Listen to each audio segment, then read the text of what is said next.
Right. So this was the exercise given to you on Monday, right?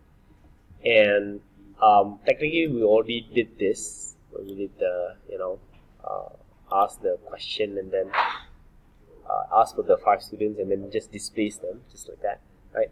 But generally you imagine that the program would be a bit more valuable if the user has a bit more control as to can I see this mark or that mark, right? So that's where we gradually go harder and harder here lah. The second one is the user can actually ask for a particular student's marks before the program ends, right? So we can just start with that. You know, just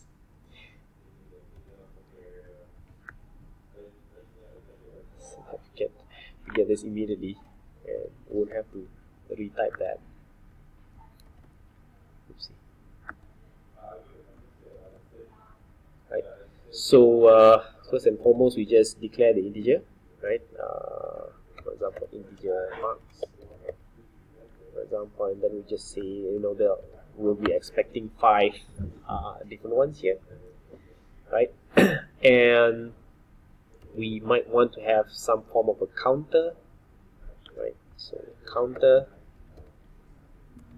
so that we'll then be able to use a loop and not have to ask the question 5 times, the same question 5 times, right? And last but not least is the number by the user, maybe choice or something, right?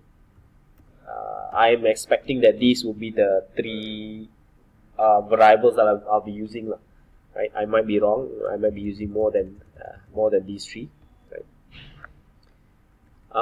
So first and foremost is I'll just ask a question for counter is equal to 0, counter less than 5, counter plus plus, right? That settles it for that part. So I will just be asking please key in see out please key in marks for student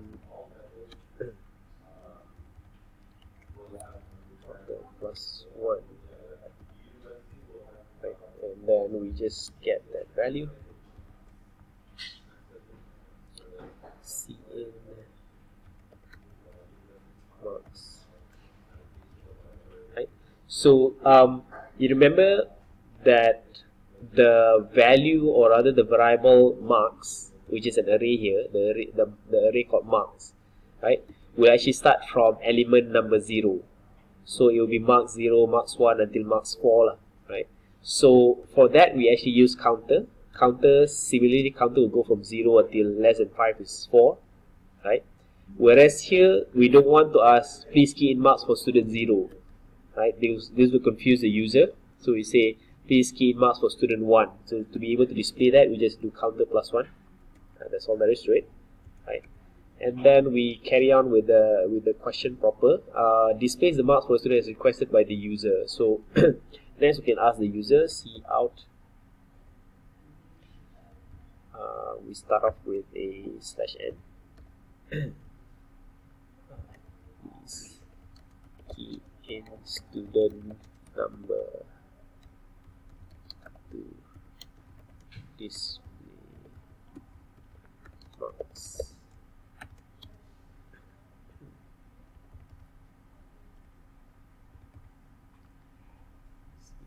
Choice.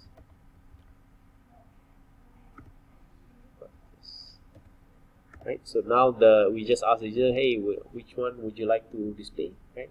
So once choice has been we have choice, so then we can just display the marks.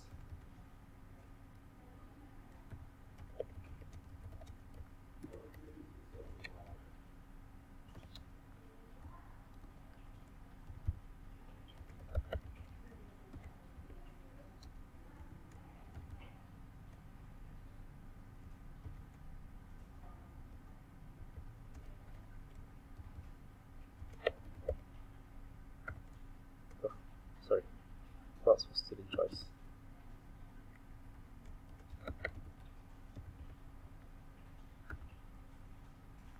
Okay.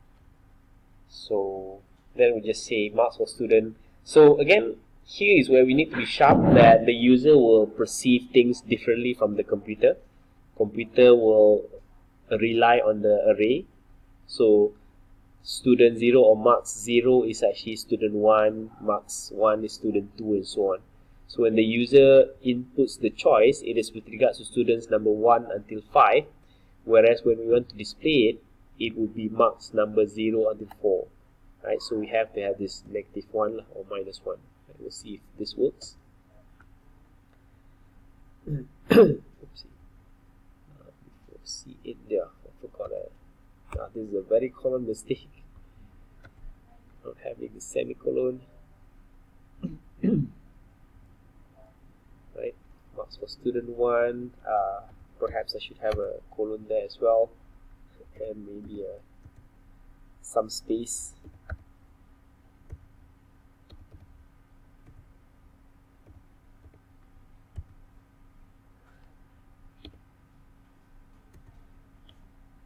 Right, so student 2 is 80. Here student 2 is 80, so that's correct. So once you've run it at least once, then you'll know that there are a few weaknesses here, which maybe I can just do something like this instead.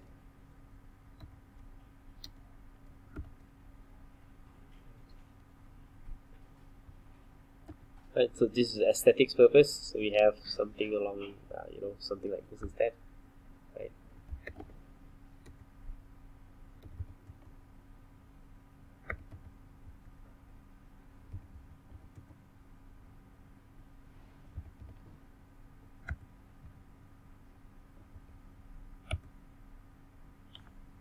So student 4 is 65. Let's check. Okay, that's correct.